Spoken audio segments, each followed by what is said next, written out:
रायबरेली का रण जीतने के लिए कांग्रेस ने सबसे आखिरी में पत्ते खोले। राहुल गांधी को रायबरेली से मैदान में उतारकर बड़ा संदेश देने की कोशिश की, लेकिन राहुल का नामांकन महज औपचारिकता बनकर ही रह गया। नामांकन के दौरान ना प्लानिंग नजर आई और ना ही सधी रणनीति। भीड़ की वजह से राहुल गांधी अपनी कार से नहीं उतर पाए और केंद्रीय कार्यालय में पूजा पाठ किए बिना ही नामांकन के लिए कलेक्ट्रेट रवाना हो गए, जबकि वहां पर पूजा पाठ की पूरी व्यवस्था की गई थी। 2004 में जब सोनिया गांधी रायबरेली से चुनाव लड़ने के लिए आई थी तो पूजा पाठ की परंपरा शुरू हुई थी। यही परंपरा राहुल गांधी को भी निभानी थी, लेकिन राहुल बिना पूजा किए वहां से चले गए। दरअसल परंपरा रही है कि पूजा करने के बाद ही नामांकन किया जाता है, लेकिन ऐसा नहीं हुआ। नामांकन के बाद राहुल, प्रियंका और सोनिया कांग्रेस कार्यालय कमेटी पहुंचे और पूजा की। महज एक दिन पहले राहुल के नाम का ऐलान और फिर नामांकन की औपचारिकता कांग्रेस की रणनीति पर सवाल खड़े कर रही है।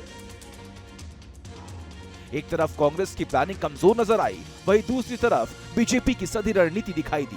रायबरेली से बीजेपी प्रत्याशी दिनेश प्रताप सिंह नामांकन से पहले जिस तरह से रोड शो कर रहे थे, उससे पता चला कि बीजेपी किस स्टाइल में चुनाव लड़ती आ रही है। देखिए, रायबरेली के साथ सोनिया गांधी ने धोखा किया, प्रियंका गांधी ने धोखा किया और जिनको अमेठी से प्रत्याशी बनाया उन्होंने धोखा दिया। 10 सालों में न सोनिया गांधी रायबरेली वासियों को मिली, न प्रियंका गांधी मिली और न ही किशोरी लाल शर्मा मिले। तो मैं कह सकता हूं कि रायबरेली के लोग बड़ी बेसब्री से इन नकली गांधियों का इंतजार कर रहे थे।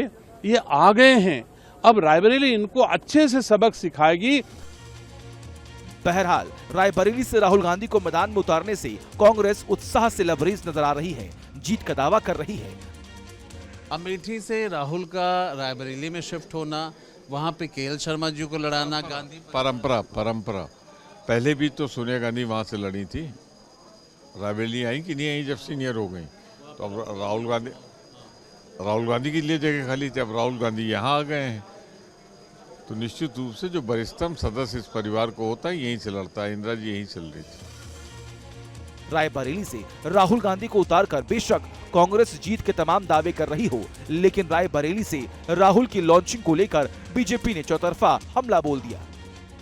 शाहजादे वायनाड में हारने वाले हैं, अमेठी से भी इतने डर गए, वहां से भागकर अब रायबरेली में खोज रहे हैं रास्ता।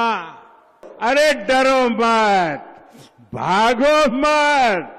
मोदी जी ने तो एक ही बार ट्राई किया और चंद्रयान लॉन्च हो गया। ये राहुल बाबा नाम के यान को सोनिया जी 20 बार लॉन्च कर चुकी है, मगर लॉन्चिंग इनकी सफल नहीं हुई है।